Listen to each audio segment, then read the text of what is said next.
কোরআনুল কারীমের 5 নম্বর সূরা। কত নম্বর সূরা? এটা বাড়ি গিয়ে পড়বেন। কোরআনে কারীমের 5 নম্বর সূরা সূরাতুল মাইদা এর 21 থেকে 26 নম্বর আয়াত শোনাই। আর এখান থেকে আমি আপনাকে যা বোঝাতে চাইবো সেটা হচ্ছে, আল্লাহ তাআলা সক্ষমতা নাই এইরকম দুর্বল ঈমানদারদেরকে সাহায্য করে শক্তিশালী বাহিনীকে পরাজিত করে দিয়ে জেরুজালেম, আল কুদস, মসজিদ আকসা, ফিলিস্তিনের এই পুরো অঞ্চল আল্লাহ মুমিনদের ভাগ্যে লিখে দিয়েছেন। সুবহানাল্লাহ। ঘটনাটা হচ্ছে মুসা নবীর সময়ের। কোন নবীর সময়ের? জোরে বলেন, কোন নবীর সময়ের? আপনারা তো এতটুকু জানেন যে মুসা নবী আর তার উম্মতকে আল্লাহ তাআলা লোহিত সাগরে হেফাজত করেছেন, তাদেরকে সাগর পাস করে দিয়েছেন। আর ফেরাউন আর তার বাহিনীকে লোহিত সাগরে ডুবিয়ে ধ্বংস করে দিয়েছেন কে? মুসা নবী তার উম্মতকে নিয়ে ওই পারে চলে গেলেন। তিনি তার উম্মত নিয়ে কোথায় যাবেন? আল্লাহর তরফ থেকে আদেশ আসলো, হে আমার নবী মুসা, তুমি তোমার উম্মত নিয়ে আল আরদুল মুকাদ্দাসা, পবিত্র ভূমি জেরুজালেম, মসজিদে আকসার আশপাশের এই অঞ্চল, যেটাকে কোরআনে কারীমে পবিত্র ভূমি বলা হয়েছে, আল্লাহ তাআলা বললেন তুমি সেখানে তোমার উম্মত নিয়ে যাও। সেই সময় ওই অঞ্চলকে দখল করে রেখেছিল আমালিকা সম্প্রদায়। আমালিকা সম্প্রদায় ছিল সেই সময় পৃথিবীর অন্যতম শক্তিশালী একটি জাতি, যাদের কাছে শক্তিশালী সেনাবাহিনী ছিল, অস্ত্রে শস্ত্রে সব দিক থেকে তারা সুসজ্জিত এবং পূর্ণ সক্ষমতা সম্পন্ন ছিল। আল্লাহ তাআলা যখন মুসা নবীকে আদেশ দিলেন, মুসা নবী তখন বললেন, হে রব, এই আমালিকা সম্প্রদায়ের বিরুদ্ধে দাঁড়িয়ে জিহাদ করা এটা তো আমার উম্মতের জন্য অসম্ভব ব্যাপার হতে পারে, কারণ আমাদের তো তাদের মতো সক্ষমতা নাই। আমার উম্মত বড় দুর্বল। এই দুর্বল উম্মত নিয়ে কি করে আমি সেই এলাকায় প্রবেশ করে তাদের মোকাবেলা করব? আল্লাহ তাআলা তখন মুসা নবীকে বললেন, মুসা, ওই কাফিরদের সাথে তো আমি নাই, কিন্তু তোমার আর তোমার উম্মতের সাথে তো আমি আছি। সুবহানাল্লাহ। বলেন তো, আল্লাহ যার সাথে থাকেন তারা কি সবল না দুর্বল? জোরে বলেন, সবল না দুর্বল? মুসা নবীকে আল্লাহ বললেন, আমি তোমাদের সাথে আছি, তোমরা যাও, আমি তোমার সাথে ওয়াদা করলাম এই ভূমি আমি তোমার উম্মতের ভাগ্যে লিখে দেব। সুবহানাল্লাহ। এই কথা জানার পরে মুসা নবী তার উম্মতকে ডেকে কি বললেন? আল্লাহ তাআলা কোরআনে কারীমে উঠায়া দিয়েছেন।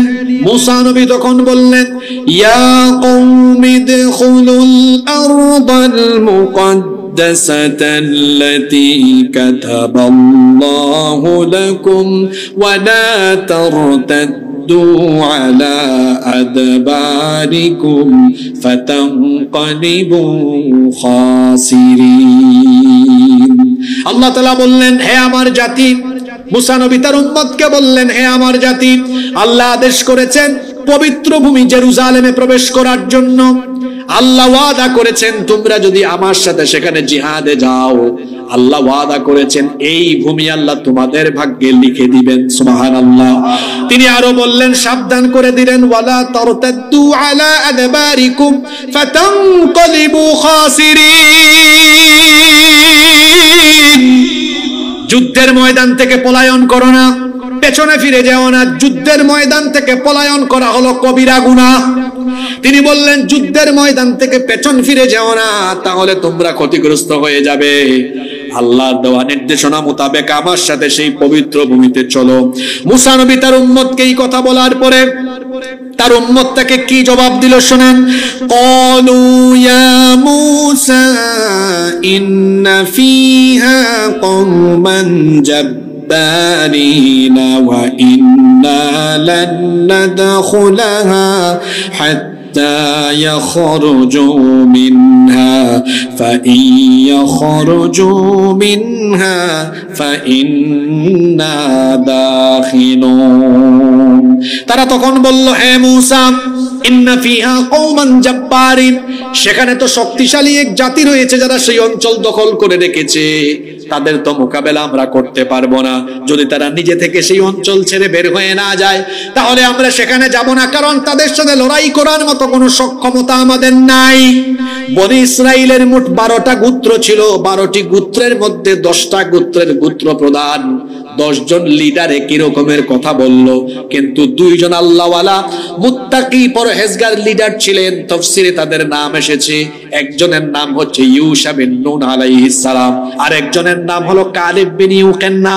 এই 2 জন পরহেজগার, এই 2 জন মুত্তাকি লিডার তখন বাদবাকিদের দিকে উদ্দেশ্য করে বললেন, ক্বালা রাজুলানি মিনাল্লাযীনা ইয়াখাফুনা আন'আমাল্লাহু আলাইহিম আদখুলু আলাইহিমুল বাবা ফাইযা দাখালতুমুহু ফাইন্নাকুম গালিবুন ওয়া আলাল্লাহি ফাতাওয়াক্কালু ইন কুনতুম মুমিনিন। সেই 2 জন পরহেজগার লিডার বললেন, তোমরা এত হতাশ হচ্ছ কেন? যেখানে আল্লাহ ওয়াদা করেছেন তোমরা জিহাদে গেলে আল্লাহ সাহায্য করবেন, তোমাদেরকে বিজয় দিবেন, সুতরাং এমন কথা বলা তোমাদের জন্য সমীচীন নয়। চলো আমরা সেখানে প্রবেশ করি, সেখানে প্রবেশ করলেই সাহায্য করে যিনি বিজয় দিবেন, গলার আওয়াজ বড় করে সবাই বলেন তিনি কে? তারা বললেন, তোমাদের অস্ত্র শস্ত্র আছে কিনা সক্ষমতার উপরে ভরসা না করে তারা তখন বললেন, ওয়া আলাল্লাহি ফাতাওয়াক্কালু ইন কুনতুম মুমিনিন, যদি মুমিন হও তাহলে আল্লাহর উপর ভরসা করে সেখানে চলো, রওনা করো। বাদবাকিরা বলল, না আমরা যাব না।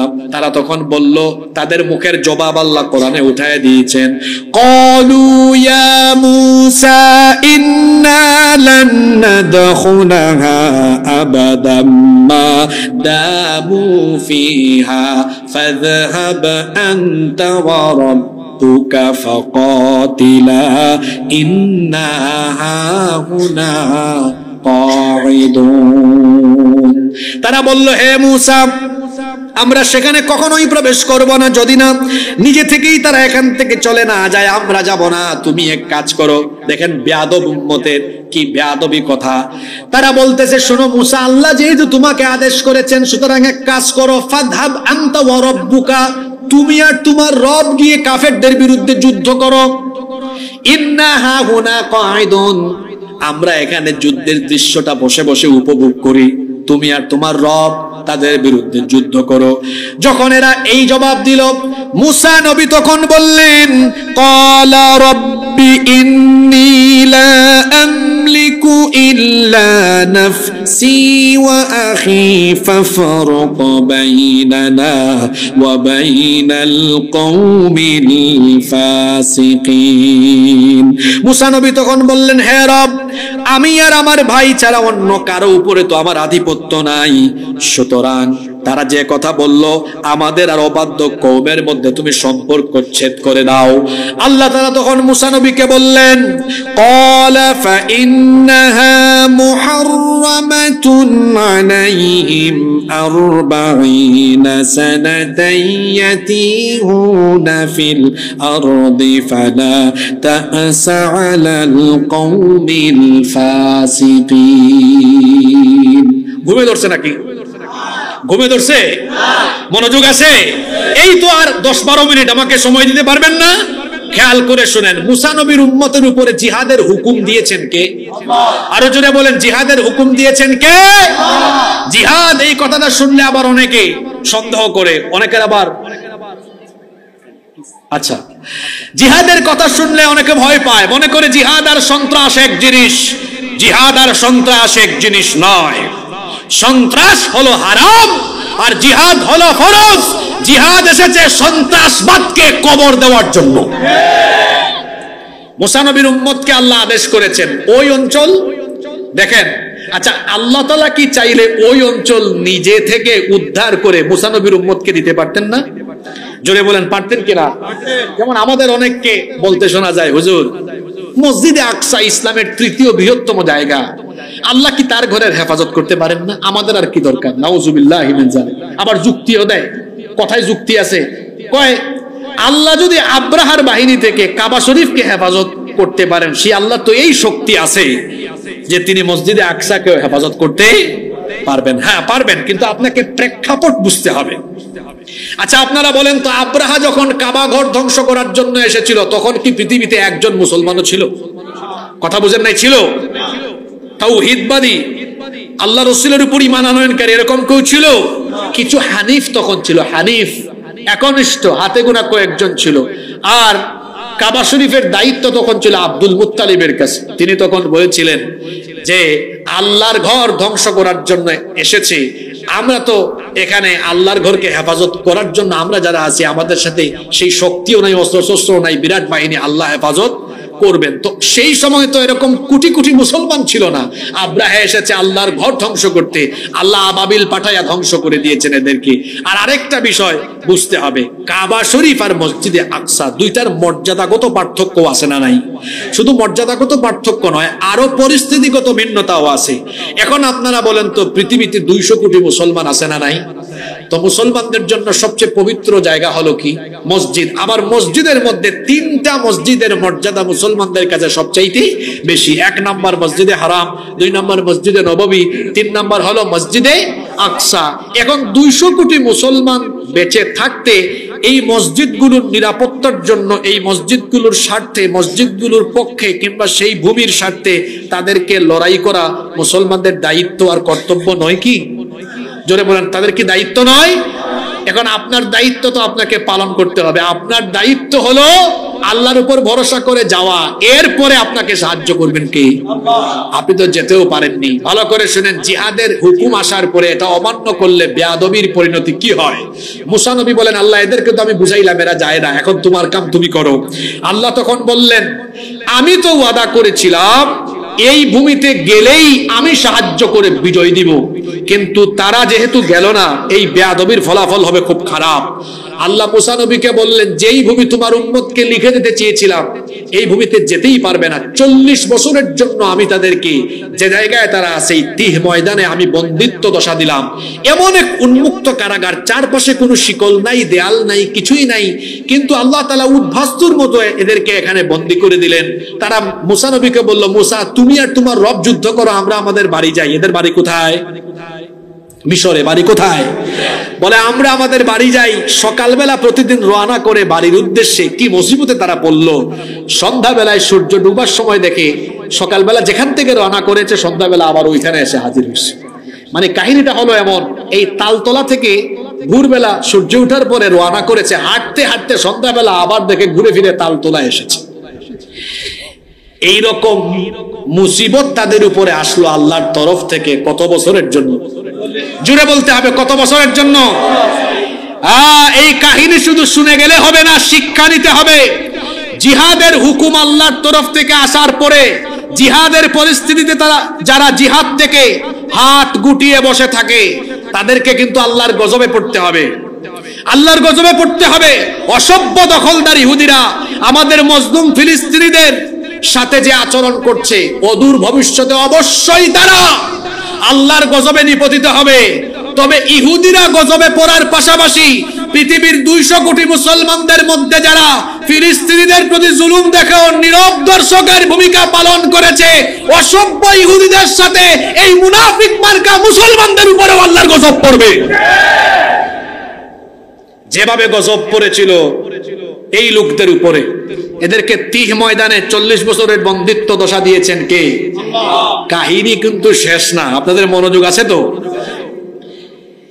40 বছরের গজব চলছে। এর মধ্যে যারা বয়স্ক মানুষ ছিল এরা মারা গেছে, পরবর্তী প্রজন্ম আসছে। এই সময়টাতে আবার মুসা নবীর ওফাত হয়েছে। এবার বনি ইসরাইলের দায়িত্ব দেওয়া হয়েছে ইউশা বিন নুন আলাইহিস সালামকে। পরবর্তী জেনারেশনের এরা এসে ইউশা বিন নুন আলাইহিস সালামের কাছে বলতেছে, দেখেন আমাদের বাপ-দাদারা ভুল করছে, আমরা এই ভুলের উপরে আর থাকতে চাই না, আমরা তওবা করতে চাই। আর আল্লাহ যে হুকুম করেছিলেন জিহাদ করার জন্য, লড়াই করার জন্য ওই জেরুজালেমে, ওই পবিত্র ভূমিতে আমরা যাব, আল্লাহর কথা মতো আমরা আল্লাহর হুকুম মতো সেখানে যাব। এবার ইউশা বিন নুন আলাইহিস সালাম আল্লাহর কাছে ফরিয়াদ করলেন, আল্লাহ এদেরকে মাফ করলেন। আল্লাহ বললেন, মাফ করছি ঠিক আছে, কিন্তু ওই ভূমির বিজয় আমি নিজে এনে তোমাদেরকে দিব না, তোমাদেরকে যেতেই, জোরে বলেন, যেতেই, আপনার কাম তো আপনাকে করতে হবে। আল্লাহ বললেন যাও। এবার ইউশা বিন নুন আলাইহিস সালামের নেতৃত্বে ঈমানদাররা গেলেন জেরুজালেমের উদ্দেশ্যে। ওই মসজিদে আকসার আশপাশের এই অঞ্চল পবিত্র ভূমিকে কাফির বেঈমান মুশরিক আমালিকা সম্প্রদায়ের থেকে উদ্ধার করবার জন্য। আমেরিকা সম্প্রদায় পরিপূর্ণ সক্ষমতা, বিরাট শক্তিশালী সেনাবাহিনী, অস্ত্র শস্ত্র সবকিছু নিয়ে প্রস্তুত, ইমানদারদেরকে কচুকাটা করবে। আর ইমানদারেরা এই মনোবল নিয়ে সেই ময়দানে গিয়েছে যে তাদের সাথে অস্ত্র শস্ত্র খুব বেশি নাই, কিন্তু তাদের সাথে যিনি আছেন আকাশ বাতাস ভারী করে সবাই বলেন তো তিনি কে? তারা এবার গেলেন। কাহিনী শুনতেছেন তো আপনারা? তুমুল লড়াই চলছে। লড়াই করতে করতে করতে করতে জুমার দিন আসরের সময়, কোন দিন কোন সময়? আসরের সময় হয়ে গিয়েছে। হাদিসটি বুখারী শরীফে এবং মুসলিম শরীফে এসেছে। এক যুগে এই হাদিসটি বিখ্যাত হাদিসের 2 কিতাবে এসেছে। যখন আসরের সময় হয়ে গিয়েছে, ইউশা বিন নুন আলাইহিস সালাম একটু মাথা তুলে আকাশের দিকে তাকালেন। আকাশের দিকে তাকিয়ে দেখলেন সূর্য তো কিছুক্ষণ পরে ডুবে যাবে। তিনি চিন্তা করলেন সূর্য ডুবে গেলে পরবর্তী দিন কোন দিন শুরু হবে? শনিবার। আমাদের উম্মতের সাপ্তাহিক ইবাদতের দিন হলো জুমাবার, কিন্তু তাদের সাপ্তাহিক ইবাদতের দিন ছিল শনিবার। ইউশা বিন নুন আলাইহিস সালাম এবার বললেন, এখন যদি সূর্য কিছুক্ষণ পরে ডুবে যায় আর যুদ্ধ আজকের মতো বন্ধ হয়, তাহলে কালকে পবিত্র দিন হিসাবে যুদ্ধ বিগ্রহ বন্ধ থাকবে। আজকে তো কাফেররা একেবারে পরাজয়ের দ্বার প্রান্তে। যদি আজকে অমীমাংসিত অবস্থায় যুদ্ধ শেষ হয়, তাহলে মাঝখানে একদিন গ্যাপ আছে। রবিবারে কাফেররা আবার আরো কিছু সেনাবাহিনী বাড়ায় আরো শক্তি নিয়ে ঝাঁপাইয়া পড়তে পারে, বিজয় আরো লেট হতে পারে বা আরো কঠিন হয়ে যেতে পারে। তিনি তখন সূর্যের দিকে তাকিয়ে বললেন, আমি হাদিসের মতনটা শোনাচ্ছি আপনাদেরকে। তিনি বললেন, ইন্নাকি মা'মুরাতুন ওয়া আনা মা'মুর। তিনি বললেন, তুমিও আল্লাহর আদিষ্ট, আমিও আল্লাহর আদিষ্ট। তুমি আল্লাহর আদেশ মানো, আমিও তো আল্লাহর আদেশ মানি। সুতরাং যেহেতু তোমার আমার দুইজনেই আল্লাহর আদিষ্ট, আমি আল্লাহর কাছেই আমার কথাগুলো বলি। তিনি তখন বললেন, আল্লাহুম্মা হবিসহা আলাইনা, হে আল্লাহ তুমি আজ তোমার ইমানদারদেরকে এই যুদ্ধে জেরুজালেমের এই ভূমিকে, পবিত্র ভূমিকে আজকে পুনরুদ্ধারের জন্য, আজকে আমাদের বিজয়ের জন্য সূর্যকে থামিয়ে দাও, থামিয়ে দাও ততক্ষণ আজ কাফেররা পরাজিত হয়ে আমাদের পায়ের তলায় পড়ে না যতক্ষণ। আল্লাহু আকবার পড়তে ইচ্ছা করলো না? পৃথিবীর ইতিহাসে এটা একবারই হয়েছিল। এই অঞ্চল মসজিদে আকসা পুনরুদ্ধারের জন্য পৃথিবীর ইতিহাসে আল্লাহ একবার যুদ্ধের ময়দানে সূর্যকে থামায়া দিয়েছেন। সুবহানাল্লাহ। ইনি যখন এই দোয়া করলেন, শুনেন হাদিসের শেষ অংশটা শুনেন। ফাহুবিসাত হাত্তা ফাতাহাল্লাহু আলাইহি। আল্লাহ তখন সূর্যকে বললেন, অর্থাৎ সূর্যকে থামিয়ে দেওয়া হলো ততক্ষণ, আল্লাহর তরফ থেকে সাহায্য এসে বিজয় হয় না যতক্ষণ। আল্লাহ সূর্যকে বললেন, হে সূর্য, তুমি আজকে স্থির থাকো, থেমে থাকো ততক্ষণ আজকে এই যুদ্ধে ইমানদারেরা বিজয়ীর বেশে কালেমার পতাকা এখানে উড়াবে না যতক্ষণ। সুবহানাল্লাহ পড়তে ইচ্ছে করলো না? বীর চট্টলার মুসলমানেরা, জেরুজালেমের এই পবিত্র ভূমি, আল্লাহর কোরআন থেকে আজকে বলে গেলাম, সক্ষমতা দিয়ে আল্লাহ আমাদেরকে বিজয় দেন নাই। যখন আমরা ঈমান নিয়ে ওখানে গিয়েছি, আল্লাহ আসমান থেকে ফেরেশতা পাঠায়া, এমনকি আসমানের সূর্যকে থামায়া দিয়া আল্লাহ সাহায্য করে কাফেরদেরকে পরাজিত করে বিজয় দিয়েছেন। আল্লাহু আকবার। হে মুসলমান জাগরে বার, নেই কো সময় ঘুমিয়ে থাকা, দিকে দিকে মুমিনেরা কাঁদছে, রক্তের বন্যায় ভাসছে, দিকে দিকে মুমিনেরা কাঁদছে, রক্তের বন্যায় ভাসছে, তবুও কি ভাঙবে না নিদ্রা তোমার? হে মুসলমান জাগরে বার, নেই কো সময় ঘুমিয়ে থাকা। ফিলিস্তিনের ওই নিষ্পাপ শিশুদের কান্না কি তুমি শুনছ না? অসহায় মায়েদের করুণার তোনাদ তোমার কানে সে কি পৌঁছে না? তোমার কানে সে কি পৌঁছে না? ফিলিস্তিনের ওই নিষ্পাপ শিশুদের কান্না কি তুমি শুনছ না? অসহায় মায়েদের করুণার তোনাদ তোমার কানে সে কি পৌঁছে না? তোমার কানে সে কি পৌঁছে না? আমরা যদি না জাগি তবে কে, আমরা যদি না জাগি তবে কে দেবে মিনারে আজানাবাদ? হে মুসলমান জাগরে এবার, নেই কো সময় ঘুমিয়ে থাকার। বাংলাদেশের বাণিজ্যিক রাজধানী 12 আউলিয়ার ভূমি নামে খ্যাত চট্টগ্রামের সাতকানিয়া উপজেলায় অবস্থিত সামাজিক সংগঠন তালগাঁও পশ্চিম দূরদূরি প্রবাসী ও ইউনিটি ক্লাবের উদ্যোগে আয়োজিত আজকের এই 10ম সিরাতুন নবী সাল্লাল্লাহু আলাইহি ওয়াসাল্লাম মাহফিলের চলমান অধিবেশনের মুহতারাম শ্রদ্ধাভাজন সভাপতি, বিশিষ্ট সমাজসেবক, এই এলাকার সর্বজন শ্রদ্ধেয় জনাব সিরাজুল হক BA, হাইয়াহুল্লাহ ওয়া আতালাল্লাহু উমরাহ ওয়া বারাকাল্লাহু ফি হায়াতিহি ওয়া জাআলাহু আল্লাহু মিনাল ইবাদিল মুখলিসিন। আমরা সবাই বলি আমিন। আজকের মাহফিলের সম্মানিত প্রধান অতিথি, বিশিষ্ট রাজনীতিবিদ,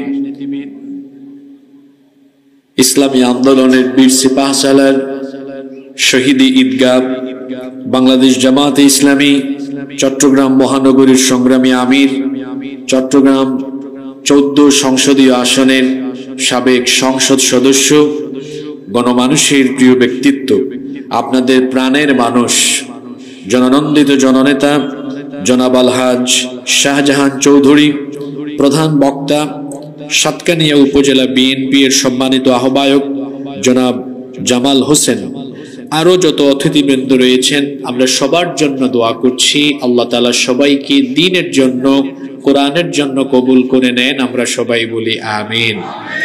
আজকের মাহফিলে বক্তব্য রাখবেন বিশিষ্ট আলেমে দ্বীন, বরেণ্য মুফাসসিরে কোরআন জনাব মুফতি আমির হামজা হাফিজাহুল্লাহ। বক্তব্য রেখেছেন বিশিষ্ট আলেমে দ্বীন জনাব আহমেদ বিন আব্দুস সালাম হাফিজাহুমুল্লাহ ওয়া রাআহুম ওয়া আতালাল্লাহু উমরাহুম ওয়া নাফাআল্লাহু বিহিমুল উম্মাহ ওয়া জাআলাহুম দাঈয়ান মাহিরান ওয়া বাহিরান লিখিদমাতিদ দ্বীন। আমরা সবাই বলি আমিন।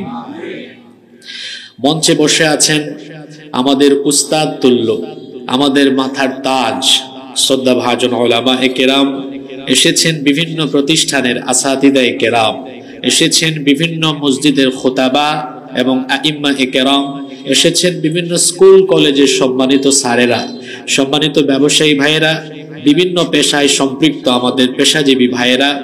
আমার সামনে বসে আছেন আমার বাবার বয়সী শ্রদ্ধাভাজন মুরব্বিয়ানে ইদাম, যুগে যুগে আল্লাহর জমিনে আল্লাহর দ্বীন প্রতিষ্ঠায় যারা অগ্রসেনানীর ভূমিকা পালন করেছেন, আমার কলিজার টুকরা প্রিয় যুবক, তরুণ এবং ছাত্র ভাইয়েরা, পর্দার আড়াল থেকে শ্রবণরতা শ্রদ্ধেয়া মা এবং বোনেরা, উপস্থিত মিডিয়ার প্রিয় কর্মী এবং সাংবাদিক ভাইয়েরা, প্রাণ প্রিয় সাতকানিয়া তথা আমার প্রিয় বীর চট্টলাবাসী, অনেরা বেগুন কেনাসন,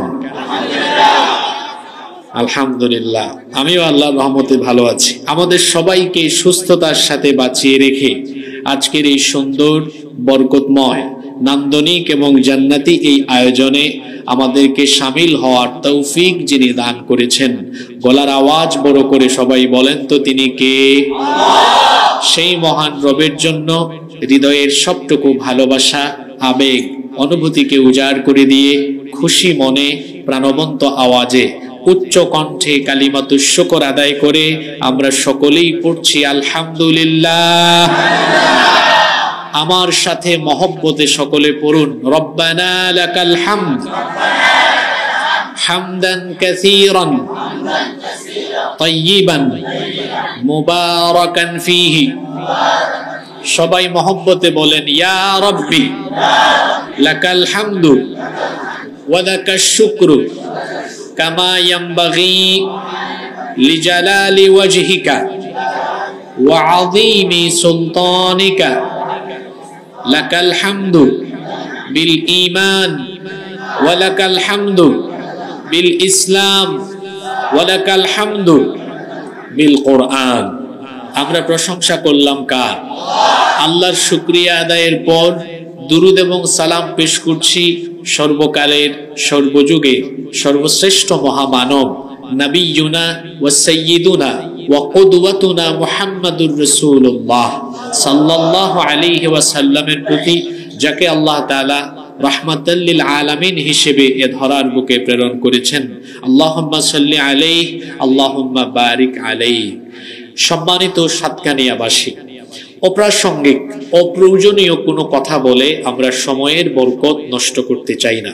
আমরা সরাসরি আল্লাহর কালাম থেকে হেদায়াতি কিছু কথা বলতে চাই এবং শুনতে চাই ইনশাআল্লাহ। আল্লাহ তাআলা আমাদেরকে হেদায়াতের নিয়তে প্রত্যেকটি কথা বলার এবং শোনার তৌফিক দেন, আমরা সবাই বলি আমিন। প্রিয় সাতকানিয়াবাসী, এমন একটি মুহূর্তে আমরা এখানে বসেছি যখন প্যালেস্টাইনে আমাদের ভাই বোনেরা বাস্তুচ্যুত হয়ে দিক বিদিক তারা ছোটাছুটি করছেন, তারা জানেন না কোথায় যাবেন। এমন একটি সময় আমরা এখানে বসেছি যখন আমাদের ভাই বোনদের তাজা রক্তে অসভ্য দখলদার ইসরায়েলি বাহিনীর হাত রঞ্জিত। ইসরায়েলি এই অসভ্য ইহুদিরা গাজ্জা এবং রাফায় দফায় দফায় গণহত্যা চালিয়ে তারা যে কি সাংঘাতিক ধরনের নরপিশাচ এবং বর্বর, তা পৃথিবীর বুকে আবারও তারা নিজেদের আসল রূপ দেখিয়ে দিয়েছে। আমরা এই গণহত্যার তীব্র নিন্দা জানাচ্ছি। সম্মানিত সাতকানিয়াবাসী, সবচেয়ে আফসোসের ব্যাপার হচ্ছে রাফা এবং গাজায় চলমান এই সহিংসতা দেখার পরেও গোটা পৃথিবীর মুসলিম অধ্যুষিত রাষ্ট্রগুলোর রাষ্ট্রপ্রধানদের নীরবতা আমাদের হৃদয়কে অত্যন্ত ব্যথিত করেছে। তাদের জন্য দোয়া করা, মিছিল করা আর ইসরায়েলকে বয়কট করা, এতটুকু স্টেটমেন্ট, বিবৃতি, প্রতিবাদ, এতটুকু তো শুধু আমাদের জন্য যথেষ্ট নয়, বরং বর্তমানে আমাদের নির্যাতিত নিপীড়িত ভাইদের সাথে বোনদের সাথে যা হচ্ছে, এই অবস্থায় গোটা পৃথিবীর 200 কোটি মুসলমানদের জন্য তাদের পক্ষে দাঁড়িয়ে জিহাদ করা ফরজে আইন হয়ে গিয়েছে। কারণ মুমিনের সম্পর্ক কেমন হবে? আল্লাহর নবী বলেছেন, আল মুমিনুনা কাল জাসাদিল ওয়াহিদ। মুমিনরা হচ্ছে একটি দেহের মতো। একটি দেহের কোনো একটি অঙ্গে যদি কোথাও ব্যথা লাগে, সেই ব্যথা যেমন পুরো শরীরে অনুভূত হয়, মুসলমানদের সাথে মুসলমানদের সম্পর্ক হবে এমন। আমার কোন মুসলমান ভাই বা বোন পৃথিবীর যে কোনো প্রান্তে যদি মজলুম হয়, তার ব্যথায় আমি ব্যথিত হয়ে সেই মজলুমের পক্ষে আমি দাঁড়িয়ে যাব, এটাই হচ্ছে আমার দায়িত্ব এবং কর্তব্য। আল্লাহর নবী আরো বলেছেন, আল মুমিনু লিল মুমিনি কাল বুনিয়ান ইয়াশুদ্দু বা'দুহু বা'দা। সহিহ বুখারীর হাদিস। নবীজি বলেছেন, মুমিনের সাথে মুমিনের রিলেশন, সম্পর্ক হবে একটি দেয়ালে থাকা পারস্পরিক ইটের গাঁথুনির মতো। আপনার বাসাবাড়ির যে বিল্ডিং আছে, এই বিল্ডিং এ ইট গাঁথুনি দেওয়া হয়েছে বালু আর সিমেন্টের মিশ্রণ দিয়ে। বালু আর সিমেন্টের মিশ্রণ দিয়ে যখন ইট গাঁথুনি দেওয়া হয়েছে, তখন একটা ইটের সাথে আরেকটা ইট খুব মজবুত ভাবে জোড়া লেগেছে। আল্লাহর নবী বলছেন, দেয়ালের সেই ইটের গাঁথুনির মতো মুসলমানরা ঐক্যবদ্ধ হয়ে সীসা ডালা প্রাচীরের ন্যায় ঐক্যবদ্ধ তারা থাকবে। এটা হচ্ছে মুমিনদের দায়িত্ব এবং কর্তব্য। কিন্তু আপনারা বলেন তো, বাংলাদেশ সহ গোটা পৃথিবী ব্যাপী আমরা মুসলমানরা কি আজকে ঐক্যবদ্ধ হতে পেরেছি? আমরা যদি ঐক্যবদ্ধ হতে পারতাম তাহলে কি আমাদের এত অধপতন হতো? এই বাংলাদেশে গত 16-17 বছর বিভিন্ন ঘরানার আলেম ওলামাদের হাতে হাত করা পরানো হয়েছে। এই যে আজকে ঢাকার সোহরাওয়ার্দী উদ্যানে কওমি, আলিয়া, হেফাজত, জামাত, খেলাফত, জমিয়ত, আহলে হাদিস, চরমুনাই সব দলের আলেমরা যেভাবে সোহরাওয়ার্দী উদ্যানে গাজা আর রাফার ফিলিস্তিনের ইস্যুকে কেন্দ্র করে এক মঞ্চে বসেছেন, 2008-9 সাল থেকে যদি আমরা যে যেখানে আছি সেই জায়গায় আমরা থাকবো, কিন্তু দ্বীনের স্বার্থে, ইসলামের স্বার্থে আমরা যদি ঐক্যবদ্ধ হতে পারতাম, 2008 সাল থেকে যদি এভাবে ভেদাভেদ বলে এক সারিতে থাকতাম, তাহলে আল্লামা সাঈদীকে আমরা হারাতাম না। যদি এভাবে আমরা একই টেবিলে একই মঞ্চে থাকতাম, তাহলে আমরা শহীদ মাওলানা মতিউর রহমান নিজামীকে হারাতাম না। যদি আমরা এভাবে ঐক্যবদ্ধ থাকতে পারতাম, একজন আলেমকে জালেমেরা কারাগারে ঢুকানোর কোনো সাহসও করতে পারত না।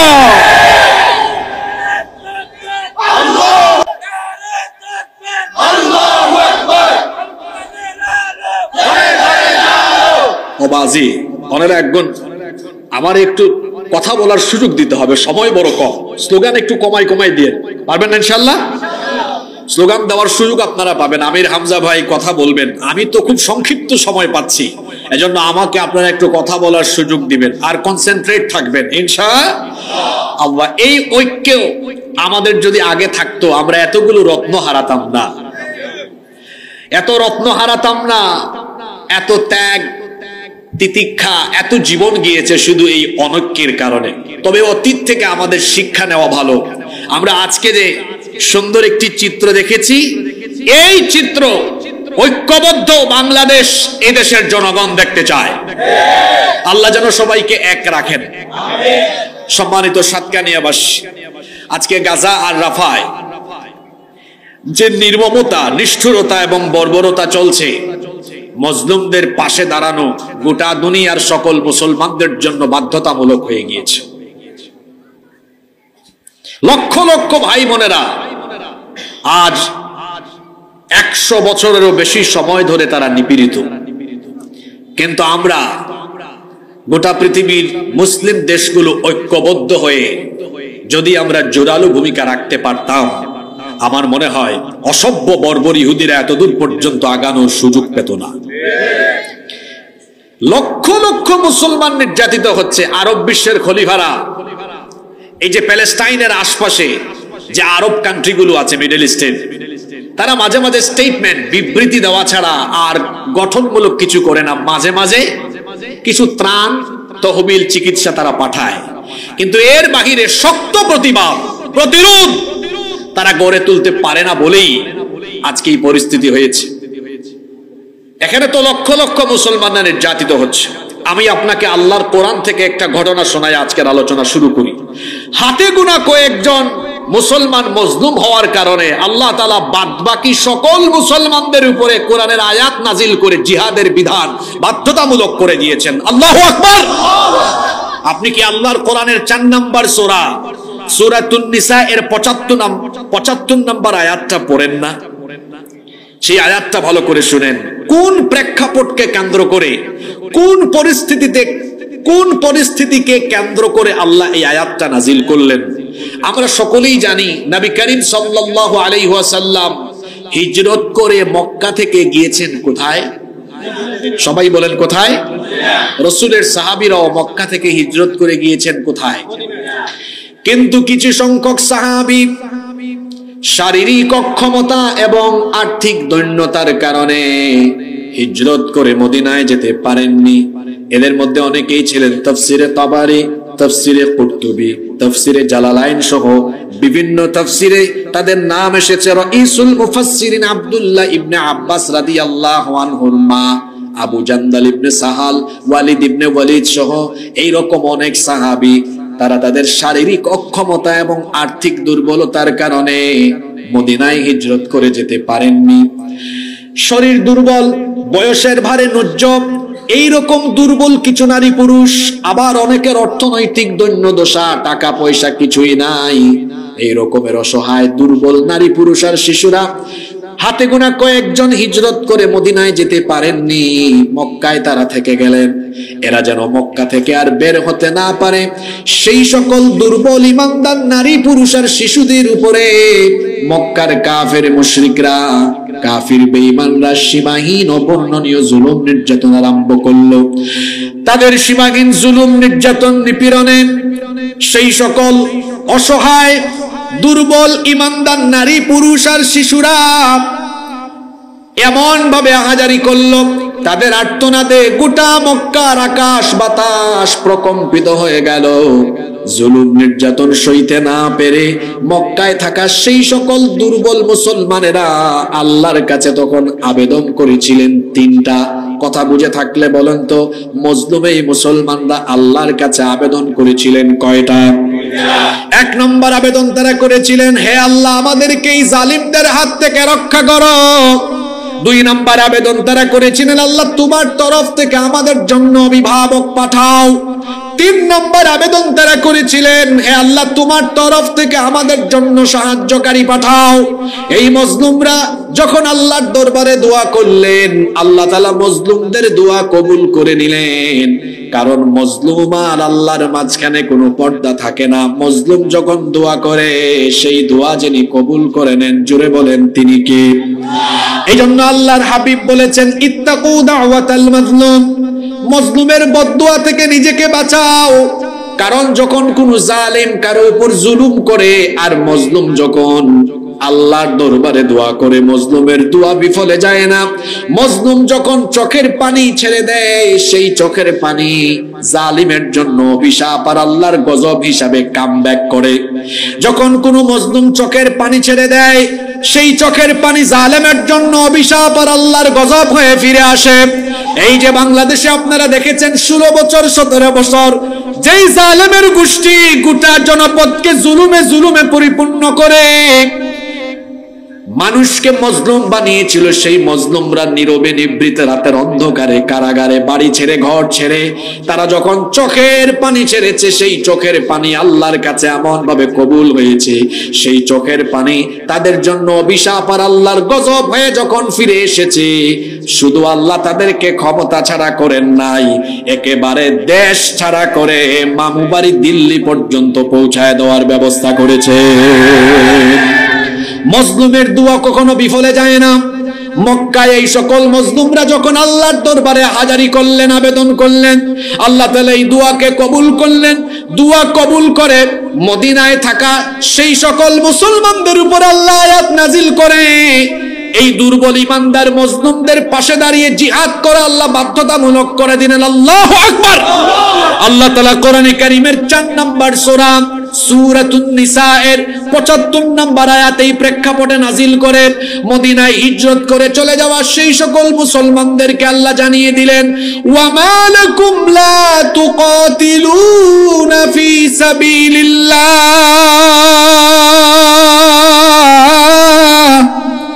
তোমাদের কি হলো?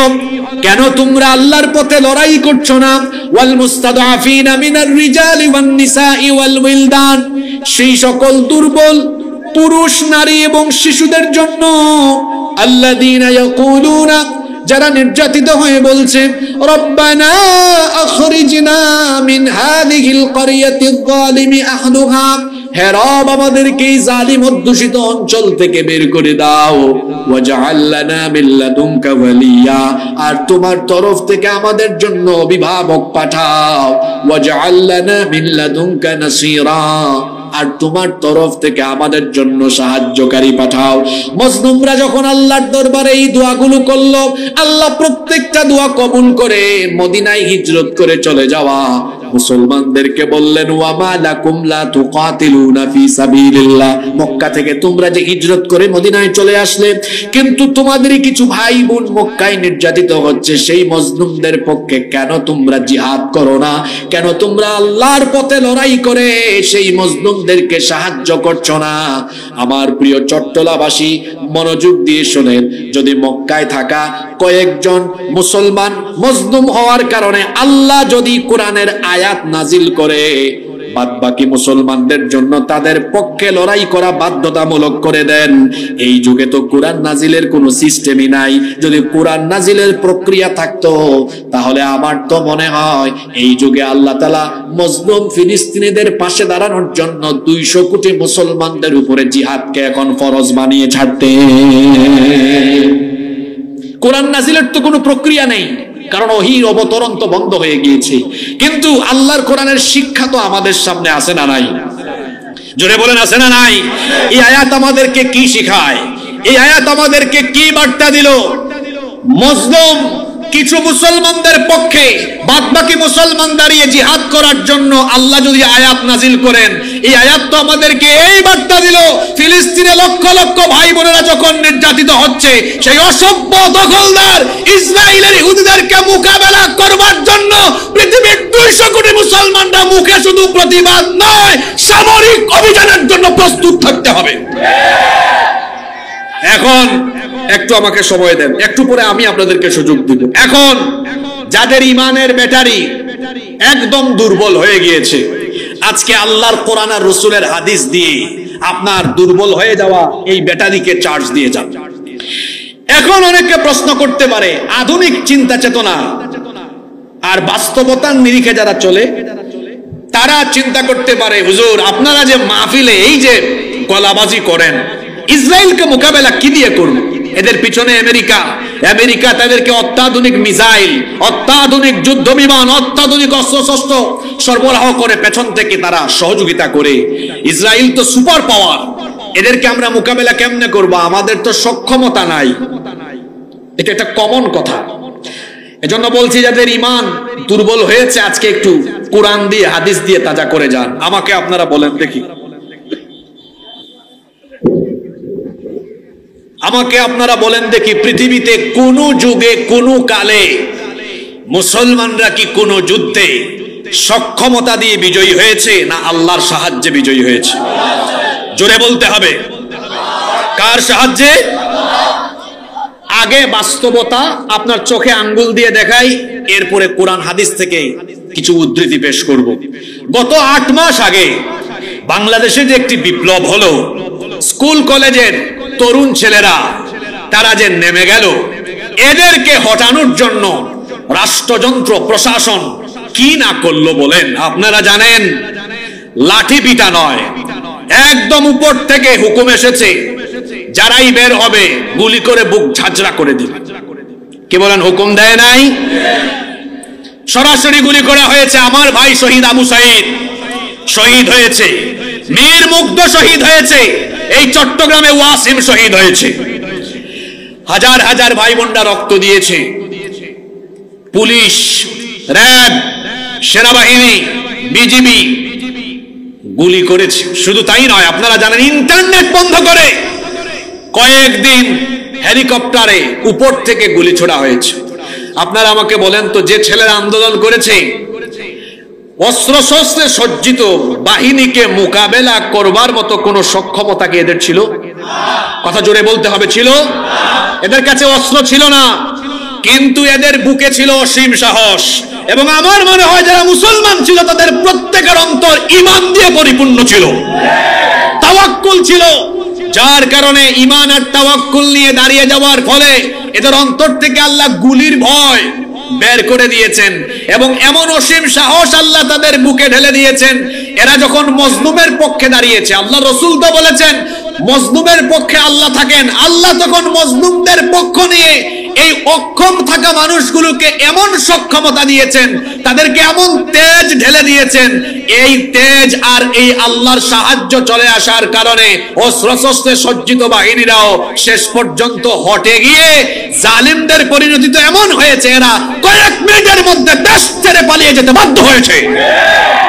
আপনার পাশে আফগানিস্তান, আপনার পাশে আফগানিস্তান, মোল্লা ওমরের দল তালেবান। এই তালেবান লড়াই করেছে আমেরিকান সৈন্যদের বিরুদ্ধে। আপনাদের মনে থাকবার কথা, এই তো এই তো কয়েক বছর আগে আমেরিকান সৈন্যরা, ন্যাটোর সদস্যভুক্ত সৈন্যরা, তারা তাদের যুদ্ধ বিমান, অত্যাধুনিক অস্ত্রশস্ত্র, মিসাইল, পারমাণবিক অস্ত্রশস্ত্র রেখে কোনো মতে বিমানে উঠে যান নিয়ে পালিয়ে গিয়েছে। আপনারা আমাকে বলেন তো, আপনারা টেলিভিশনে দেখেছেন, সোশ্যাল মিডিয়ায় দেখেছেন, আফগানিস্তানের অনেক যোদ্ধাদের পায়ের তলায় জুতাও নাই, স্যান্ডেল নাই, প্রযুক্তি নাই, কিছুই নাই। আর ওইদিকে পরিপূর্ণ সক্ষমতা নিয়ে আমেরিকান বাহিনী এসেছে, তাও কি আফগানের ওই তালেবানদেরকে মোকাবেলা করতে পেরেছে? পরাজিত হয়ে গিয়েছে। এর আগে সোভিয়েত এসেছিল, সোভিয়েত আফগানিস্তানে, তারাও মাথা নত করে পালিয়ে যেতে বাধ্য হয়েছে। পৃথিবীতে কোন যুগে কোন কালে মুসলমান সক্ষমতা দিয়ে বিজয়ী হয় নাই। মুসলমান বিজয়ী হয়েছে তার ঈমানী চেতনা, তাওয়াক্কুল, অবিচলতা আর আল্লাহর সাহায্য পেয়ে। আপনারা আমাকে বলেন তো, বদরের যুদ্ধে মুসলমানদের সক্ষমতা কি কাফেরদের চাইতে বেশি ছিল? কথা বলছেন না কেন? ছিল। এই কথাগুলো বুঝবার চেষ্টা করেন। মুসলমানদের সক্ষমতা সব দিক থেকে কম, সৈন্য কাফিরদের থেকে কম। কাফিরদের সৈন্য 1000, মুসলমানদের সৈন্য কত ছিল? জোরে বলেন, কত ছিল? 313 ছিল। ঘোড়া কাফিরদের বেশি, উট কাফিরদের বেশি, অস্ত্র কাফিরদের বেশি। কাফিরদের সব আছে, ইমানদারদের কাছে সবকিছু নাই। কিন্তু ইমানদারদের কাছে এমন একটা জিনিস আছে যা কাফিরদের কাছে, সেটা কি? জোরে বলতে হবে, সেটা কি? জোরে বলতে হবে, সেটা কি? বীর চট্টলার মুসলমানেরা, যুগে যুগে আমাদের পূর্বপুরুষরা এই ঈমানী চেতনা নিয়ে যখনই কাফেরদের মোকাবেলায় দাঁড়িয়েছেন, আল্লাহর সাহায্যে শক্তিশালী বাহিনীকে তারা পায়ের তলায় ফেলে দিয়েছেন। আজ আমরা এত অধপতিত হয়েছি, তার কারণ হলো দুইটা। এক নাম্বার, কোরআন হাদিসের শিক্ষা থেকে দূরে গিয়ে আমরা আমাদের নিজেদের ঈমানকে দুর্বল করে ফেলেছি। আর 2 নম্বর কারণ হলো, আমরা আজ দলে দলে বিভক্ত হয়ে আমরা কাফের মুশরিকদের দালালি করতে করতে, কাফের মুশরিকদের অনুসরণ করতে করতে আমরা নিজেদের সোনালী ইতিহাসকে ভুলে গিয়েছি। বদরের যুদ্ধ আল্লাহর কোরআন আমাদেরকে স্মরণ করিয়ে দিচ্ছে। আপনি যে বলছেন হুজুর ইহুদিদের সাথে লড়াই করব কেমনে, সক্ষমতা তো নাই। আল্লাহর কোরআন আপনাকে আমাকে কি জানিয়ে দেয় শোনেন। বদরের যুদ্ধ ছিল ইসলামের প্রথম যুদ্ধ, সেই যুদ্ধেও আমাদের সক্ষমতা ছিল না, কিন্তু এরপরেও সেই অসম যুদ্ধে আমাদেরকে যিনি বিজয়ী করে দিয়েছেন, গলার আওয়াজ বড় করে সবাই বলেন তিনি কে? রব্বুল আলামিন কোরআনুল কারীমের 3 নম্বর সূরা, সূরা আলে ইমরানের 123 নম্বর আয়াতে বলছেন, ওয়ালাকাদ নাসারাকুমুল্লাহু বিবাদরিন ওয়া আনতুম আযিল্লাহ ফাত্তাকুল্লাহা লাআল্লাকুম তাশকুরুন। আল্লাহ তাআলা বলছেন, আর অবশ্যই আল্লাহ তোমাদেরকে বদরে সাহায্য করেছেন যখন তোমরা ছিলে হীনবল এবং দুর্বল। সেই অবস্থায় আল্লাহ তোমাদেরকে সাহায্য করেছেন। বদরের ময়দানে যখন আল্লাহর নবী মাত্র 313 জন সাহাবী নিয়ে বদরের ময়দানে গিয়েছেন, কোন দিক থেকেই তাদের কোনো সক্ষমতা ছিল না, কিন্তু তাদের মধ্যে ছিল ঈমান আর ছিল আল্লাহর উপর তাওয়াক্কুল। আল্লাহর নবী সেদিন বলেছিলেন, আল্লাহ আজ তোমার এই 313 জন ঈমানদারেরা তোমার উপরে ভরসা করে এই ময়দানে এসেছে। আমাদের অস্ত্র শস্ত্র বেশি নাই, আমাদের সৈন্যবল বেশি নাই, কিন্তু আমাদের আছে তোমার উপরে পূর্ণাঙ্গ তাওয়াক্কুল। আজকে তুমি আমাদেরকে এই কাফেরদের কাছে হারায়া দিও না। আল্লাহ তার নবীকে বললেন, ও নবী চিন্তার কোনো কারণ নাই। এই 313 জন সাহাবী নিয়ে আপনি এখানে এসেছেন, তারা যদি ঈমান আর তাওয়াক্কুলের সাথে অবিচল থাকতে পারে, তাহলে ফেরেশতা পাঠায়া কাফেরদেরকে মোকাবেলা করে আমি আপনাকে এই বদরের ময়দানে বিজয় দান করে দিব। আল্লাহ নবীর সাথে যে ওয়াদা করেছেন, সেই ওয়াদা আল্লাহ পূরণ করেছেন কি করেন নাই? আল্লাহ কিভাবে তার ওয়াদা পূরণ করলেন শোনেন। কোরআনে কারীমের 8 নম্বর সূরা, সূরাতুল আনফালের 12 নম্বর আয়াত আপনি খুলে দেখেন। এই 313 জন সৈন্য নিয়ে যখন নবীজি দাঁড়ালেন, সক্ষমতা ছিল না, আল্লাহ ওয়াদা কিভাবে পূরণ করলেন? আল্লাহ ফেরেশতাদেরকে ডাকলেন, ডেকে কি বললেন? ইয ইউহা রাব্বুকা, ইয ইউহি রাব্বুকা ইলাল মালাইকাতি আন্নী মাআকুম ফাসাব্বিহু الذين آمنوا سألقي في قلوب الذين كفروا الرعب فاضربوا فوق الأعناق واضربوا منهم كل بنان। আল্লাহ তাআলা বলছেন স্মরণ করো যখন তোমার রব ফেরেশতাদেরকে ডেকে বললেন আন্নী মাআকুম ফাতাব্বিতুল্লাযীনা আমানু, ও ফেরেশতারা আমি তোমাদের সাথে আছি, বদরের ময়দানে যাও, গিয়ে আমার ঈমানদাররা যেন অবিচল থাকে সেই ব্যবস্থা করো। বদরের ময়দানে নামো, সাউলকি ফি কুলুবিল্লাযীনা কাফারুর রু'ব, কাফেররা পূর্ণ সক্ষমতা নিয়ে এসেছে কিন্তু তারা আজ মুসলমানদেরকে পরাজিত করতে পারবে না। প্রথম দফায় তারা পরাজিত হওয়ার জন্য আমি এই পরিপূর্ণ সক্ষমতা নিয়ে আসা সেনাবাহিনীর প্রত্যেকটা কাফের সদস্যের অন্তরের মধ্যে ভয় সৃষ্টি করে দিবেন কে? আচ্ছা বলেন তো, আমাদের দিলে ভয় সৃষ্টি করা আর দিলকে অবিচল রাখার মালিক কে? আল্লাহ তাআলা বললেন কাফিররা পরাজিত হওয়ার জন্য এক নম্বরে তাদের অন্তরে আমি ভয় ঢেলে দিব। মুসলমানদের কাছে অস্ত্র নাই কিন্তু আল্লাহু আকবার স্লোগান যখন দিয়েছে তখনই কাফেরদের অন্তরে ভয় সৃষ্টি করে দিয়েছেন কে? এখনো আপনারা পৃথিবীর বাস্তবতা দেখবেন ডানে বামে ক্ষমতা আছে কিন্তু এরপরেও মুমিনরা যখন আল্লাহু আকবারের স্লোগান দেয় কিছু লোক দেখবেন তখন সাথে সাথে নড়ে চড়ে উঠে ভয় পেয়ে যায়। যারা ঈমান আর ইসলামকে সহ্য করতে পারে না তাদের অবস্থা এমন হয় এরা আল্লাহর তাকবীরের ধ্বনিকে ভয় পায়। এই জন্য তাকবীরের ধ্বনি শুনলে পরেই তাদের অন্তরে জ্বালাপোড়া সৃষ্টি হয়ে যায়। আল্লাহ বললেন আমি কাফেরদের অন্তরে ভয় সৃষ্টি করে দিব। আল্লাহ তাআলা ফেরেশতাদেরকে আদেশ করলেন যাও বদরের ময়দানে ফাদরিবু ফাওকাল আনাক। আলেমদেরকে সাক্ষ্য রেখে বলছি দেখেন আল্লাহর শব্দ চয়নের নমুনাটা দেখেন। আল্লাহ ফেরেশতাদেরকে বলছেন ফাদরিবু ফাওকাল আনাক, যাও বদরের ময়দানে গিয়ে প্রত্যেকটা কাফেরের গর্দানের উপরে আঘাত করো। আল্লাহু আকবার। এই হুকুম ফেরেশতাদেরকে দিয়েছেন কে? আল্লাহ। ওবাজি এই আওয়াজে হবে? ফেরেশতাদেরকে এই হুকুম দিয়েছেন কে? আল্লাহ। ফাদরিবু ফাওকাল আনাক, প্রত্যেক কাফেরের গর্দানের উপরে আঘাত করো। আল্লাহর হুকুম ফেরেশতা মানতে বাধ্য কি বাধ্য না? জোরে বলেন মানতে বাধ্য কি বাধ্য না? আল্লাহর নবী 313 জনকে বলেছেন ভয় পেও না, শুধু দাঁড়াও। আজকে সাহায্য করবেন কে? আল্লাহ। আবু জেহেলের ছেলে ইকরিমা বিন আবু জাহাল সে বলছে, তখন সে ইসলাম কবুল করেনি, সে বলছে আমরা আমাদের 1000-এর ট্রেনিং প্রাপ্ত প্রশিক্ষিত বাহিনী নিয়ে পূর্ণ সক্ষমতায় যখন বদরের ময়দানে মুসলিম সেনাবাহিনীর উপর ঝাঁপিয়ে পড়লাম, আমরা লক্ষ্য করে দেখলাম মুসলিমরা আমাদের উপরে আক্রমণ করার আগে শুভ্র চেহারা বিশিষ্ট সাদা সাদা কাপড় পরিহিত শুভ্র চেহারা বিশিষ্ট কারাদানি ঝড়ের গতিতে তুফানের গতিতে এসে আমাদের নেতৃবৃন্দের শরীর থেকে মাথাকে আলাদা করে দিয়েছে। আল্লাহু আকবার বলবেন না? এরা কারা? জোরে বলেন এরা কারা? আরো জোরে বলেন এরা কারা? বীর চট্টলাবাসী, আমাদের ইমানি দুর্বলতা আছে, আমরা যদি শুধু ঈমান নিয়ে দাঁড়াতে পারি লড়াই আমাদেরকে করা লাগবে না, আল্লাহ ফেরেশতা পাঠিয়ে আমাদেরকে বিজয় দিবেন। আমাদের অস্ত্র শস্ত্রের দরকার নাই, যেটা দরকার তার নাম কি? জোরে বলতে হবে তার নাম কি? এই ঈমান কি আমাদের আছে? আছে। কেমন ঈমান আছে? আমরা ইসরায়েলের বিরুদ্ধে স্লোগান দেই, মিছিলেও যাই, কিন্তু মাঝখান দিয়া আসর মাগরিব কাজা হয়। এরকম হয় কি হয় না?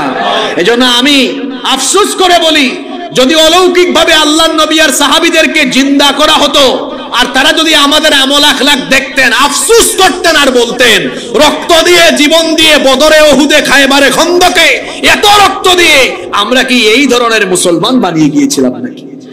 আল্লাহর সাহায্য পাওয়ার জন্য ইমানে আমলে আখলাকে আগে পরিপূর্ণ হতে হয়, তারপরে সাহায্য করেন কে? আপনাকে একটা ঘটনা শোনাই তাহলে আপনি বুঝবেন আল্লাহর সাহায্য এমনি এমনি আছে না। ওসমানীয় খেলাফতের সময়ে সুলতান মুহাম্মদ বিন মুরাদ আল ফাতিহ 21 বছরের একজন যুবক, তিনি কনস্টান্টিনোপল বিজয় করে ইসলামের পতাকা উড়িয়েছেন। সুবহানাল্লাহ পড়বেন না? আপনাদের মনোযোগ আছে?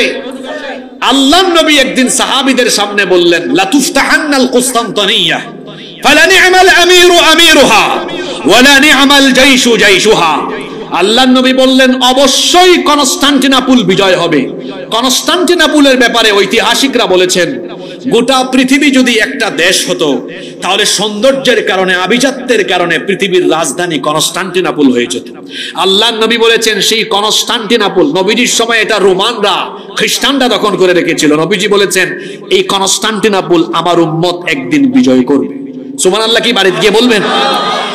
যারা বিজয় করবে এদের ব্যাপারে নবীজি বলেছেন ফালা নি'মাল আমিরু আমিরুহা ওয়ালা নি'মাল জাইশু জাইশুহা।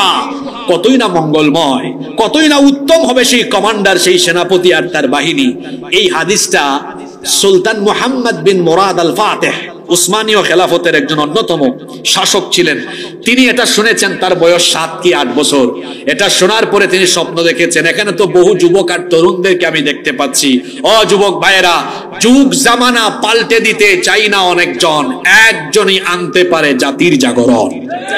আল্লাহ রসুলের ওফাতের পরে বহু সাহাবীরা বিভিন্ন সময়ে চেষ্টা করেছেন কনস্টান্টিনোপল বিজয়ের জন্য, কেউ পারেন নাই। রসুলের ওফাতের 800 বছর পরে কনস্টান্টিনোপল প্রথম বিজয় করেছেন সুলতান মুহাম্মদ বিন মুরাদ আল ফাতিহ। আল্লাহু আকবার বলেন। এই যুবকের বয়স কত? কথা বলেন না কেন? 21 বছর। জোরে বলেন কত বছর? এত বড় কাজ এত অল্প বয়সে এমনি এমনি হয় নাই গো ভাই। শুনেন কেমনে হয়েছে। যখন কনস্টান্টিনোপল বিজয় হলো তখন বিজয়ের পরে তাকে জিজ্ঞেস করা হলো এত অল্প বয়সে আপনি এত মহান বিজয় অর্জন করেছেন, এর নেপথ্যে কারণ কি ছিল? তিনি বললেন আমি 7-8 বছর বয়সে নবীজির এই হাদিসটা শুনেছিলাম, আর সেদিন আমি শপথ করেছিলাম আল্লাহর নবী যেই সেনাপতির প্রশংসা করেছেন আমি হব সেই সেনাপতি। আমার নেতৃত্বে কনস্টান্টিনোপলে আমি দিনের পতাকা উড়াবো সেই স্বপ্ন দেখেছিলাম, আর সেই স্বপ্ন বাস্তবায়নের জন্য আমি কাজ করেছিলাম। আল্লাহু আকবার। এই স্বপ্ন বাস্তবায়নে আল্লাহ তাকে কেমনে সহযোগিতা করেছেন এবার শুনেন। এখন কনস্টান্টিনোপল বিজয় হয়েছে, সবাই পরামর্শ করলেন আমরা আজকে এই বিজয় উদযাপন করব 2 রাকাত সালাত আদায় করে শুকরগুজার শুকরিয়া কার? এখন সিদ্ধান্ত হলো আজকের সালাতে ইমামতি করবেন তিনি বালেগ হওয়ার পর থেকে আজ পর্যন্ত তাকবীরে উলার সাথে 5 ওয়াক্ত নামাজ জামাতে আদায় করেছেন যিনি। খেয়াল করেন, শুধু জামাত না, তাকবীরে জামাতে হবে কিন্তু মা'আত তাকবীরাতুল উলা, একেবারে প্রথম তাকবীরের সাথে জামাত, বালেগ হওয়ার পর থেকে মিস হয় নাই এরকম কেউ আজকে ইমামতি করবে, কিন্তু কেউ তো সামনে যায় না। অবশেষে বেশ কিছুক্ষণ পর এই 21 বছরই কমান্ডার সুলতান মুহাম্মদ বিন মুরাদ আল ফাতিহ, এই তরতাজা যুবক, এই কথা বলতে বলতে সামনে গেলেন। আমি আমার জীবনের এই আমলটি গোপন রাখতে চেয়েছিলাম, কিন্তু আজকে এই কারণে তো ফাঁস হয়ে যাচ্ছে, আমি না গেলে ইমামতিও হচ্ছে না, নামাজটা আদায় হচ্ছে না। তিনি তখন বলছেন আমি বালেগ হওয়ার পর থেকে আজ পর্যন্ত তাকবীরে উলার সাথে জামাতে নামাজ আদায় করেছি, কোনোদিন তাকবীরে উলা আমার ছুটে যায়নি। যুবক ভাইরা কই গেল? সুবহানাল্লাহ মুখ দিয়ে বাইর হয় না? কনস্টান্টিনোপল বিজয়ী এই 21 বছরই সুলতান মুহাম্মদ বিন মুরাদ আল ফাতিহ এত বড় বিজয় অর্জন এমনি এমনি করেন নাই। তিনি তার আমল দিয়ে আল্লাহর এত নৈকট্যশীল বান্দা হয়েছেন, যার কারণে আল্লাহ তাকে এত অল্প বয়সে এমন সাহায্য করে এই খ্যাতি দান করেছেন। সুবহানাল্লাহ। আজকে আপনারা বলেন তো আমাদের ঈমান আখলাকে ঘাটতি আছে না নাই? সবচেয়ে বেশি মিথ্যা কথা বলে, কথা দুঃখজনক হলেও বলতে হবে, মুসলমানরা মানুষের মাল মাইরা খায়, মানুষের হক নষ্ট করে, ব্যবসা করলে ওজনে কম দেয়, জনপ্রতিনিধি হলে পরে জনগণের মাল মেরে খায়। এই মুসলমান দিয়ে কি আল কুদস, জেরুজালেম আর পবিত্র ভূমি বিজয় হবে? এই পবিত্র ভূমি বিজয়ের জন্য মুহাম্মদ বিন মুরাদ আল ফাতিহের মতো কয়েকশো যুবক থাকলে অসভ্য ইহুদিদেরকে মোকাবেলা করে জেরুজালেমকে দখল করা যাবে। এজন্য বলেছি মুসলমানরা কোয়ান্টিটি দিয়ে নয়, মুসলমানরা যুগে যুগে বিজয়ী হয়েছে তাদের ইমানি কোয়ালিটি আর আল্লাহর সাহায্য দিয়ে। কথা ঠিক না বেঠিক? এবার আমি আপনাদেরকে আল্লাহর কোরআন থেকে এই জেরুজালেম কেন্দ্রিক একটা ঘটনা শোনাই। আপনাদের কষ্ট হচ্ছে নাকি? আমি কি শেষ করে দিব? এই জেরুজালেম কেন্দ্রিক একটা ঘটনা কোরআন থেকে শোনাই। ওই যে আপনি বলেন হুজুর সক্ষমতা নাই, আরে বাস্তববাদীর ঘরের বাস্তববাদী কি বাস্তবিক জ্ঞান দেয়। কই হুজুর আপনারা যে বলেন একটু বাস্তবতায় আসেন, আমাদের কি মিসাইল আছে, পারমাণবিক অস্ত্রশস্ত্র আছে? তো এখন আপনি এই ঘটনা শুনেন তো, পৃথিবীর সেই সময়ের শক্তিশালী বাহিনীকে দুর্বল ইমানদাররা কিভাবে হারিয়ে দিয়েছে, আপনি কোরআন থেকে শুনেন। হ্যাঁ, আপনার কথাও ঠিক আছে, জ্ঞান বিজ্ঞান গবেষণায় প্রযুক্তিতে আমাদের এগিয়ে যাওয়া দরকার, অবশ্যই দরকার আছে, কিন্তু শুধু এটার দোহাই দিয়ে মজলুমদেরকে আরো মজলুম হতে দিবেন, আপনি পাশে দাঁড়াবেন না, এমনটা তো হতে পারে। আজকে সোহরাওয়ার্দী উদ্যানে যে গণজমায়েত হলো, আপনারা বলেন তো, যদি 58টা মুসলমান দেশে এই রকমের গণজমায়েত বা মার্চ করা যায়, তাহলে পৃথিবীর যত কাফের মুশরিক ইসলাম বিরোধী আছে, বিশেষ করে অসভ্য ইহুদি আর তাদের পেছনে থাকা যুক্তরাষ্ট্র, তাদের টনক একটু হলেও নড়বে কি নড়বে না? যদি বলেন নড়বে কি নড়বে না? আজকে বাংলাদেশে যে প্রতিবাদ হয়েছে, এটা কি আরব দেশে কখনো হতে দেখেছেন আপনারা? জুড়ে বলেন, হতে দেখেছেন? অন্তত এতটুকু করতে হতো, এত দূর পর্যন্ত ঘটনা ঘটাতো না। আমি আপনাকে আল্লাহর কোরআন থেকে, কোরআনুল কারীমের 5 নম্বর সূরা, কত নম্বর সূরা? এটা বাড়ি গিয়ে পড়বেন। কোরআনে কারীমের 5 নম্বর সূরা সূরাতুল মাইদা এর 21 থেকে 26 নম্বর আয়াত শোনাই। আর এখান থেকে আমি আপনাকে যা বোঝাতে চাইবো সেটা হচ্ছে, আল্লাহ তাআলা সক্ষমতা নাই এই রকম দুর্বল ঈমানদারদেরকে সাহায্য করে শক্তিশালী বাহিনীকে পরাজিত করে দিয়ে জেরুজালেম, আল কুদস, মসজিদ আকসা, ফিলিস্তিনের এই পুরো অঞ্চল আল্লাহ মুমিনদের ভাগ্যে লিখে দিয়েছেন। সুবহানাল্লাহ। ঘটনাটা হচ্ছে মুসা নবীর সময়ের। কোন নবীর সময়ের? জোরে বলেন, কোন নবীর সময়ের? আপনারা তো এতটুকু জানেন যে মুসা নবী আর তার উম্মতকে আল্লাহ তাআলা লোহিত সাগরে হেফাজত করেছেন, তাদেরকে সাগর পাস করে দিয়েছেন। আর ফেরাউন আর তার বাহিনীকে লোহিত সাগরে ডুবিয়ে ধ্বংস করে দিয়েছেন কে? মুসা নবী তার উম্মতকে নিয়ে ওই পারে চলে গেলেন। তিনি তার উম্মত নিয়ে কোথায় যাবেন? আল্লাহর তরফ থেকে আদেশ আসলো, হে আমার নবী মুসা, তুমি তোমার উম্মত নিয়ে আল আরদুল মুকাদ্দাসা, পবিত্র ভূমি জেরুজালেম, মসজিদে আকসার আশপাশের এই অঞ্চল, যেটাকে কোরআনে কারীমে পবিত্র ভূমি বলা হয়েছে, আল্লাহ তাআলা বললেন তুমি সেখানে তোমার উম্মত নিয়ে যাও। সেই সময় ওই অঞ্চলকে দখল করে রেখেছিল আমালিকা সম্প্রদায়। আমালিকা সম্প্রদায় ছিল সেই সময় পৃথিবীর অন্যতম শক্তিশালী একটি জাতি, যাদের কাছে শক্তিশালী সেনাবাহিনী ছিল, অস্ত্রে শস্ত্রে সব দিক থেকে তারা সুসজ্জিত এবং পূর্ণ সক্ষমতা সম্পন্ন ছিল। আল্লাহ তাআলা যখন মুসা নবীকে আদেশ দিলেন, মুসা নবী তখন বললেন, হে রব, এই আমালিকা সম্প্রদায়ের বিরুদ্ধে দাঁড়িয়ে জিহাদ করা, এটা তো আমার উম্মতের জন্য অসম্ভব ব্যাপার হতে পারে, কারণ আমাদের তো তাদের মতো সক্ষমতা নাই, আমার উম্মত বড় দুর্বল। এই দুর্বল উম্মত নিয়ে কি করে আমি সেই এলাকায় প্রবেশ করে তাদের মোকাবেলা করব? আল্লাহ তাআলা তখন মুসা নবীকে বললেন, মুসা, ওই কাফিরদের সাথে তো আমি নাই, কিন্তু তোমার আর তোমার উম্মতের সাথে তো আমি আছি। সুবহানাল্লাহ। বলেন তো, আল্লাহ যার সাথে থাকেন তারা কি সবল না দুর্বল? জোরে বলেন, সবল না দুর্বল? মুসা নবীকে আল্লাহ বললেন, আমি তোমাদের সাথে আছি, তোমরা যাও, আমি তোমার সাথে ওয়াদা করলাম এই ভূমি আমি তোমার উম্মতের ভাগ্যে লিখে দিব। সুবহানাল্লাহ। এই কথা জানার পরে মুসা নবী তার উম্মতকে ডেকে কি বললেন? আল্লাহ তাআলা কোরআনে কারীমে উঠায়া দিয়েছেন। মুসা নবী তখন বললেন, ইয়া কওমি দুখুলুল আরদাল মুকাদ্দাসাতাল্লাতী কাতাবাল্লাহু লাকুম ওয়া লা তারতাদ্দু আলা আদবারিকুম ফাতানকালিবু খাসিরিন। আল্লাহ তাআলা বললেন, হে আমার জাতি, মুসা নবী তার উম্মতকে বললেন, হে আমার জাতি, আল্লাহ আদেশ করেছেন পবিত্র ভূমি জেরুজালেমে প্রবেশ করার জন্য। আল্লাহ ওয়াদা করেছেন তোমরা যদি আমার সাথে সেখানে জিহাদে যাও, আল্লাহ ওয়াদা করেছেন এই ভূমি আল্লাহ তোমাদের ভাগ্যে লিখে দিবেন। সুবহানাল্লাহ। তিনি আরো বললেন, সাবধান করে দিলেন, ওয়ালা তারতাদ্দু আলা আদবারিকুম ফাতানকালিবু খাসিরিন। যুদ্ধের ময়দান থেকে পলায়ন করো না, পেছনে ফিরে যেও না। যুদ্ধের ময়দান থেকে পলায়ন করা হলো কবিরা গুনাহ। তিনি বললেন, যুদ্ধের ময়দান থেকে পেছন ফিরে যেও না, তাহলে তোমরা ক্ষতিগ্রস্ত হয়ে যাবে। আল্লাহর দেওয়া নির্দেশনা মোতাবেক আমার সাথে সেই পবিত্র ভূমিতে চলো। মুসা নবী তার উম্মতকে এই কথা বলার পরে তার উম্মত তাকে কি জবাব দিল শুনেন।